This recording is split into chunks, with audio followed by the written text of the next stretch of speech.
Quien nos acompaña efectivamente es Juan Sereta, abogado, defensor de muchos casos, ¿verdad? De estas demandas de pacientes que no acceden a tratamientos, medicación de alto costo y que recurren, en definitiva, a usted para poder, bueno, ir a la justicia hasta alcanzar un fallo en ese sentido positivo para su tratamiento. Bienvenido, Sereta. Sí, muchas gracias. En realidad esa labor, en su inmensa mayoría, la cumplo desde el rol docente en la Facultad de Derecho, porque la mayoría de estas acciones las hacemos desde el consultorio jurídico de la Facultad de Derecho, con estudiantes del último año de la carrera. Yo soy el docente y el coordinador, pero en realidad el trabajo lo hacen los estudiantes del consultorio, en la inmensa mayoría de estos casos, donde se atiende a personas que tienen ingresos inferiores a 30 URs y por lo tanto tienen dificultades para acceder a un abogado particular y en definitiva para acceder a la justicia. Bueno, días atrás Jorge Kian, el subsecretario del Ministerio de Salud Pública, fue muy duro y categórico diciendo que se está judicializando la medicina. Este cruce de declaraciones que ahora se registró en realidad marca un tire y afloje permanente con el Ministerio por este tipo de casos. Sí, yo diría que el tema de la judicialización de los derechos humanos, económicos, sociales y culturales es una realidad que lamentable o afortunadamente, depende de cómo se mire, ha empezado a convivir con nosotros y en el mundo en general desde hace ya unos años. Es decir, desde el momento en que nosotros consideramos que la salud, en este caso, en este ejemplo, es un derecho, si es un derecho, es exigible, y si es exigible, se puede llevar a juicio o se puede reclamar judicialmente. Esa es una tendencia mundial y parte de la base de reconocer a estos como derechos y ya no como dádivas de los gobernantes, sino como derechos de los ciudadanos. Eso es algo a lo que tenemos que acostumbrarnos, ir acostumbrándonos, porque no quiere decir que la judicialización en sí sea buena. En realidad lo ideal sería que no hubiera necesidad de llegar a la justicia para reclamar estos derechos. Pero la justicia, como siempre, como en todos los temas, es la última herramienta del ciudadano que considera que sus derechos han sido vulnerados.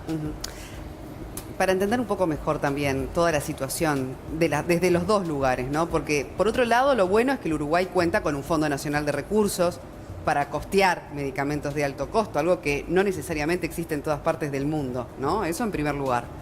Después, lógicamente, hay un listado de medicamentos, un listado terapéutico de los medicamentos que, se ponen de acuerdo que son los que van a costear, otros quedan por fuera.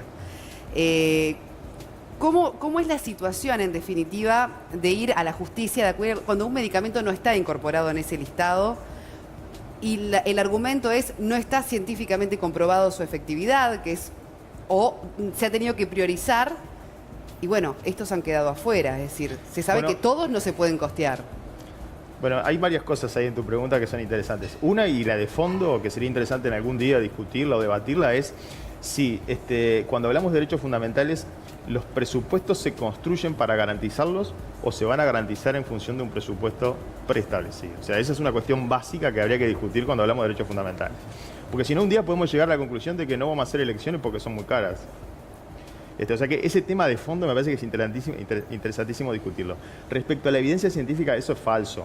Todos los juicios de amparo que se ganan, todos son por medicamentos que tienen evidencia científica. Es decir, por lo menos en los más de 100 que hicimos en el 2017, en ningún caso promovemos un juicio de amparo reclamando un medicamento que no tenga evidencia científica. Estamos hablando de medicamentos que fueron aprobados por la FDA en Estados Unidos, aprobados por la EMA en Europa, que están en las pautas de las cátedras de la Facultad de Medicina de la Universidad de la República.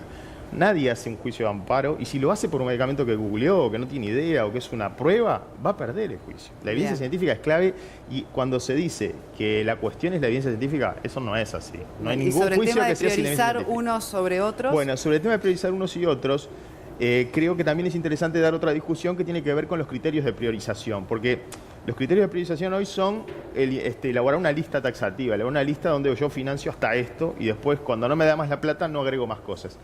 Ese criterio no es del todo compatible con la Constitución. ¿Por qué? Porque el Fondo Nacional de Recursos, como funciona hoy, cuando un medicamento ingresa a esa lista, ese medicamento es gratis para todos los uruguayos, para el más rico y para el más pobre. Eso parte de un presupuesto de que los recursos no son finitos, porque si los recursos fueran finitos y partimos de la base que se van a limitar y se van a agotar, en realidad la norma constitucional nos obliga a garantizarle el acceso a los que no tienen recursos. Esa variable de ajuste que establece el artículo 44 de la Constitución no la utiliza el fondo. Es decir, cuando él ingresa es gratis para todos. Y aquel que tiene recursos, cuando se enfrenta a la necesidad de un medicamento que no ha sido priorizado, que no está en las listas, accede igual. A los que estamos dejando afuera son siempre los mismos, a los que no tienen recursos. Claro, esto además de los medicamentos, ¿contempla también los tratamientos Contempla medicamentos, tratamientos, procedimientos, dispositivos. Acá tenemos los implantes cocleares para los sordos, los cardiodefibriladores para los que tienen riesgo de muerte súbita, los medicamentos que curan la hepatitis C, los medicamentos oncológicos, los de esclerosis múltiple, las endoprótesis, operaciones para las aneurismas, etcétera, etcétera. ¿Y qué demora tiene una vez que se inicia la acción de amparo hasta que el juez falla? La acción de amparo es un juicio el más breve, yo creo que existe, puede haber alguna excepción, pero el más breve de los que existe en nuestro sistema judicial. Desde que nosotros presentamos una demanda por amparo, en general el promedio en Montevideo es que entre 7 y 10 días tenemos sentencia. ¿Y eso tiene que ver con la urgencia con la que el paciente puede precisar la medicación? Sí, porque es una acción que solo está reservada para derechos fundamentales. A veces la urgencia es tal que ni siquiera estos procesos tan breves son útiles. Compensan, es decir, a veces si a nosotros nos llaman por una consulta, como pasó esta semana, de una persona que tuvo un aneurisma, necesita una operación ya porque tiene un problema en la aorta que se muere, en realidad a veces son horas el tiempo que hay para hacer esa endoprótesis y ni el amparo da resultado para eso. Acá Kian decía, el Estado destinó el año pasado, en 2017, $5.300.000 en medicamentos de alto costo para pacientes que iniciaron recursos de amparo ante la justicia. Dice que, por supuesto, que eso va muy por encima de todo el presupuesto destinado a la salud, ¿no? Que equivale al 9,2% del Producto Bruto Interno. Es decir, por encima de lo que se estaba presupuestado, se gastó $5.300.000 en estos recursos de amparo. Otro de los argumentos es queremos cuidar la plata de los uruguayos, ¿no? Porque está por ahí un titular del diario El País. Me parece bárbaro querer cuidarla, pero el tema es ¿contra qué derechos voy a cuidar la plata de los uruguayos? La semana pasada promovimos un amparo para un chiquilín de 16 años, paciente del doctor Ney Castillo, que tiene leucemia, necesita un medicamento que le cura, que 8 de cada 10 se curan de la leucemia con ese medicamento. Tiene 16 años, el tratamiento entero cuesta $35.000. No estamos dispuestos a gastar como sociedad $35.000, invertir, ni siquiera digo gastar, en un chiquilín de 16 años para salvarle la vida. Por supuesto. ¿Cuáles son las otras prioridades? Por supuesto que acá es muy fuerte, ¿no? Todo de lo que estamos hablando, porque lógicamente está la vida en juego de un ser humano, que más importante que eso no hay, pero después está la realidad de un costo, de un dinero, de un presupuesto de país, que por eso yo quiero tratar de entender cómo sacar, o sea, cómo lograr una fórmula que permita, bueno, que esto se lleve adelante siempre sin tener que recurrir a la justicia, porque después además el Ministerio apela casi todos los juicios. Entonces, ¿con qué fin apela? Bueno, yo me lo preguntaba el otro día. Para entender, ¿me entendés la dinámica de la situación? Que yo no encuentro explicación, porque cuando nosotros hacemos un amparo para que a una persona le coloquen un cardiodefibrilador, y además las sentencias de primera instancia se deben cumplir mientras se tramita la apelación, esa persona, cuando el Fondo Nacional de Recursos, en el caso de los cardiodefibriladores, apela, esa persona ya está operada. Entonces, claro, si llegáramos a un tribunal que revoca eso, nunca pasó hasta ahora, pero si un tribunal un día revoca eso, ¿qué vamos a hacer? ¿Qué estamos persiguiendo? ¿Operarlo para sacarle el dispositivo? Pero porque claro, al final se hace una disputa, apela para poder seguir de alguna manera poniendo esto en conflicto. Seguramente, no sé, o pensará que si gana después le hará un juicio para reclamarle ese dinero al paciente que recibió esa prestación, supongo yo.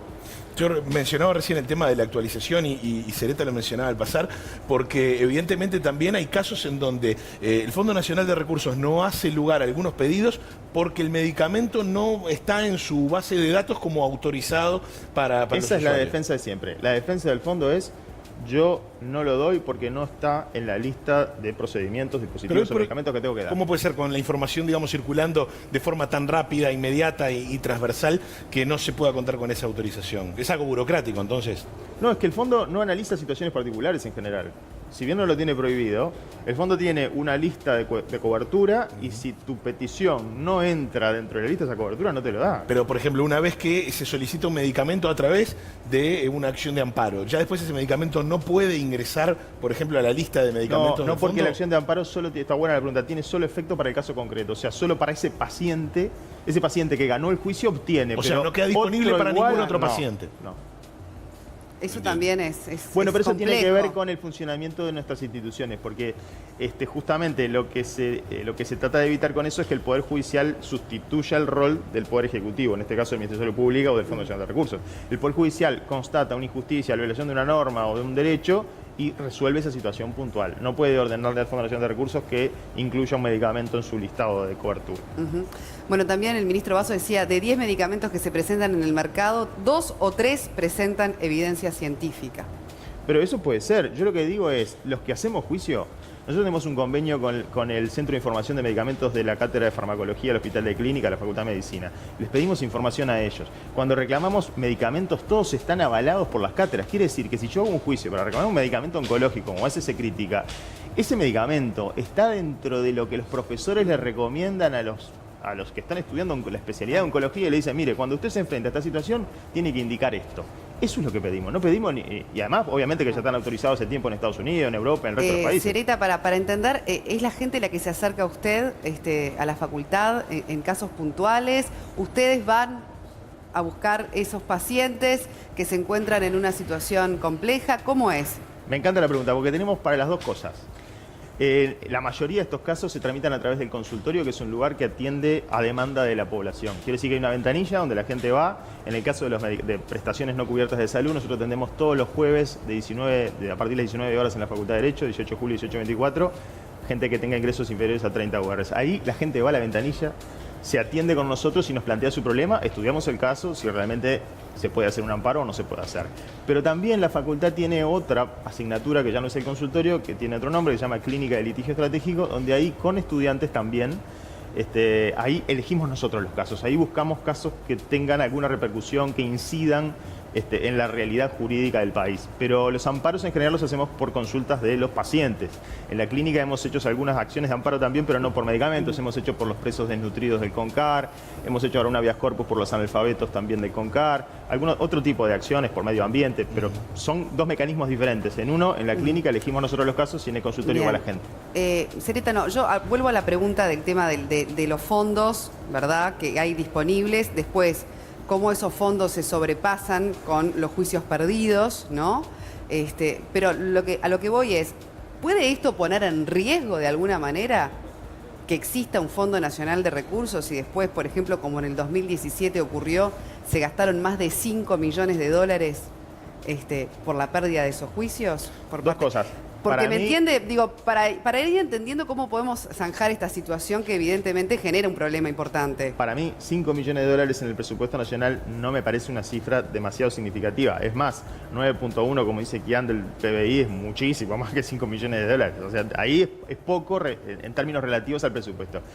Pero lo otro, la cuestión es ¿en qué lo gastamos? Es decir, si gastamos 5 millones de dólares y le cambiamos la vida a una niña de 5 años que volvió a escuchar y era sorda de nacimiento, si gastamos 5 millones y le salvamos la vida a un adolescente de 16 años que va a tener ahora la misma expectativa de vida que tenemos cualquiera de los que no estamos enfermos o no padecemos enfermedad, y así sucesivamente, a mí me parece que están perfectamente gastados los 5 millones de dólares, y si hubiera que gastar más, me parece que estaría perfecto que así se hiciera. Por eso digo, tal vez tenemos que elaborar el presupuesto en función de qué derechos queremos proteger. Y en ese orden, me parece que la vida y la salud deberían estar en los primeros lugares. O sea, con la asignación al PBI no habría riesgo de que se desfinancie el Fondo Nacional de Recursos. Pero es que el rol de los gobernantes es financiarlo.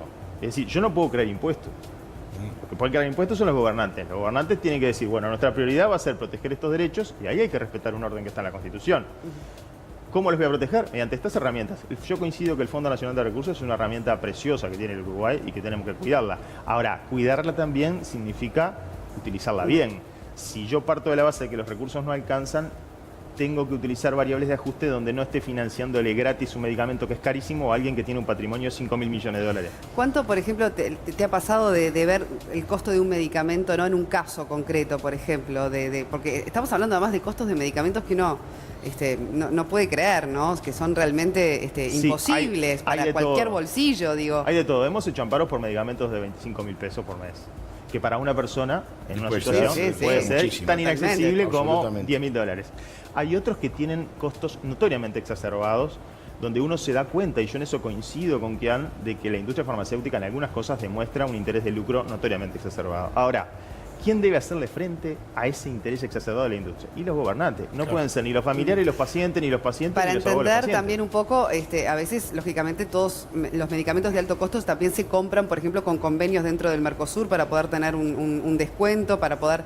porque también está todo ese negocio, Por ¿verdad? supuesto. De trasfondo de esta situación que es otro de los grandes, en realidad es el problema de fondo, ¿no? Acá, más cuando se trata de la vida o la muerte de una persona. Sí, ni que hablar. Y ahí el Fondo Nacional de Recursos muchas veces ha hecho cosas muy positivas. Yo no es con esto que esté en contra del fondo, al contrario. Es más, nosotros en el 2012 hacíamos amparos por un medicamento para una enfermedad reumatológica que afecta a los jóvenes y que los deja prácticamente postrados, sin posibilidad de producir, donde también hay que poner una cuestión en la cuenta, ¿no? O sea, cuando en la cuenta decimos gastamos tanto en salud, pero si yo tengo un joven de 20 años que por una enfermedad reumatológica tiene que vivir postrado en una cama, y con un medicamento logro que realice una vida normal. En la cuenta, ¿no tendré que poner cuánto produce ese joven? Claro. ¿Cuánto afecta a sus familiares que tienen que cuidarlo todo el día? ¿Cuánto dejamos de generar de riqueza en una persona de 20 años postrada? No solamente cuánto gastamos en él, porque además cuánto gastamos no es solamente este medicamento. Si no gastamos en este medicamento, vamos a gastar en otras cosas. Vamos a gastar en una pensión por invalidez, vamos a gastar en otras alternativas terapéuticas que va a recibir. Es decir, la cuenta no es tan sencilla como decir 5 millones más. ¿Cuántos juicios al año promedio tienen que llevar adelante por estas situaciones? En bueno, promedio. nosotros empezamos en el 2012, cuando advertimos, a referencia de una colega y amiga, que no había amparos por gente de la salud pública, y ahí empezamos a interesarnos en la porción con la que trabajamos nosotros, que es esa gente, y empezamos haciendo 15, 20 amparos por año. El año pasado llegamos al récord, que fue 107 amparos en el 2017, y ya llevamos más de casi 50 en lo que va del 2018, con lo cual este año En 3 seguramente meses nada más. se duplica. Casi 50 en lo que va de 2018. Bien. Bueno, muy interesante y vaya discusión, ¿no? Absolutamente. Y seguramente los televidentes aporten también algo de sus experiencias personales o cercanas a través de nuestras redes sociales y les compartiremos más adelante. Doctor Juan Sereta, muchísimas gracias por su presencia. Gracias por la invitación. Buen día Uruguay, felices Pascuas. Igualmente. Y volvemos a charlar en cualquier momento. ¿Cómo no?